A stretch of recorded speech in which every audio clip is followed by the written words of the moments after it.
In 1773, the Sons of Liberty made a desperate move to maintain their profitable, yet criminal enterprise by ordering some Bostonians to throw crates of tea into the water.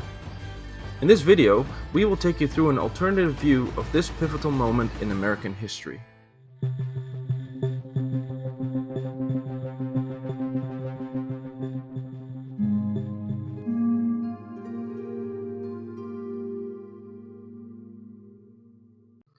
In the 1770s, a tea party was a social gathering, the place you absolutely had to be if you wanted to play a significant role in society.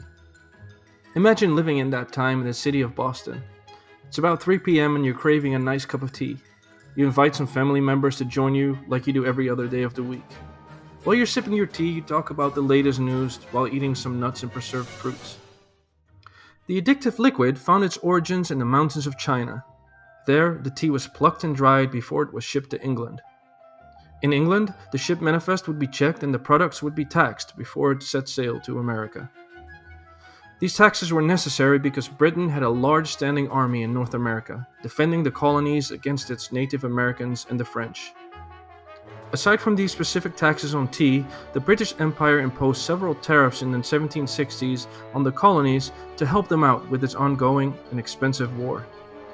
One such example is the Stamp Act, which taxed all printed paper. However, the colonists wouldn't have any of it and objected. No taxation without representation is what they were saying. They started boycotting all imported British products, especially tea. And as we mentioned, tea was a very big business in the 1770s, so the financial implications of such an act were felt immediately in the British coffers. The boiling point was reached December the 16th of the year 1773. On that day, dozens of Bostonians, which were led by the self-proclaimed Sons of Liberty, dressed up as Mohawk Indians, dumped 342 chests of perfectly good tea in the Boston harbor. The event was the first major act of defiance to British rule over the colonists. It showed Great Britain that Americans wouldn't take taxation and tyranny sitting down. And it rallied American patriots across the 13 colonies to fight for independence.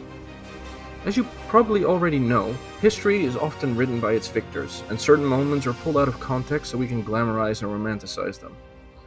It suits us better when we write our own history down, but let's take a step back and give you a better understanding of the context of the mentioned events that took place in the late 18th century in North America.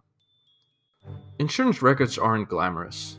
In fact, they're the polar opposite. They're boring pieces of paper with random numbers, but they're totally objective. You could lie to your own government or fierce competitors, but you certainly wouldn't lie to your insurer.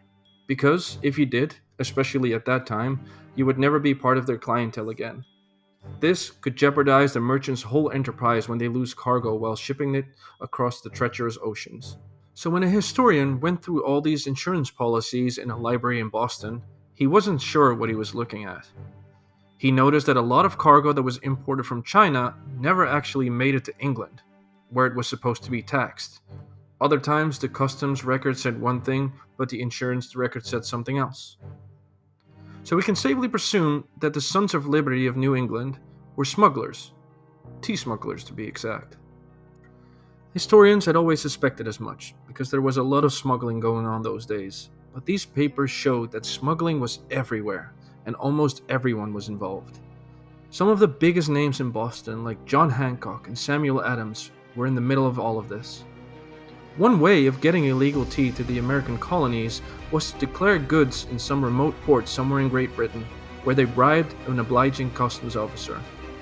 So, when the tea was offloaded in Plymouth, just a couple of miles away from Boston, it was perfectly legal tea. From there, the cargo was loaded onto wagons and driven into the city. The appointed British governor stood helpless against the overwhelming flood of illegally imported tea. The merchants of Boston had free rein and were getting richer while the coffers of the British Empire stayed empty. The British had to act swiftly, so they did the only thing they could do. They passed a law that made tea that was imported through the proper channels a lot cheaper. So cheap, in fact, that the legal tea now had the same price as the illegal tea. With their businesses in danger, the Sons of Liberty dressed up as Indians and snuck up on a boat and threw 342 chests of tea into the water. The Boston Tea Party was the smugglers' desperate attempt to stay in business. So underneath all the rhetoric of the Sons of Liberty in New England was a criminal enterprise, a vast smuggling operation that provided colonists with their drug of choice, tea.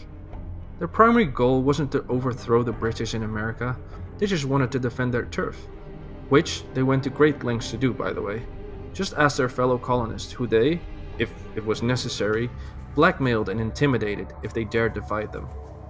A number of Sons of Liberty weren't opposed to using violence either, who sometimes even used hot tar and feathers. Needless to say, a lot of people were afraid of these mobsters. But just as present-day mobsters, they would, as soon as possible, go legit.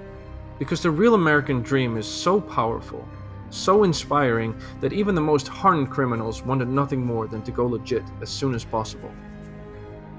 And that's what the Sons of Liberty did when they signed the Declaration of Independence in 1776. Fun fact, what was one of the first things the new All-American Congress did? Right, they unironically taxed imported tea, even higher than before. Because what looks like oppression when you're climbing the ladder looks totally different when you're on top. And with that, we've reached the end of our video. We hope you enjoyed it and got something out of it. If you did, please like and subscribe to our channel, and please leave a comment with your opinion on this matter. And as always, see you next time.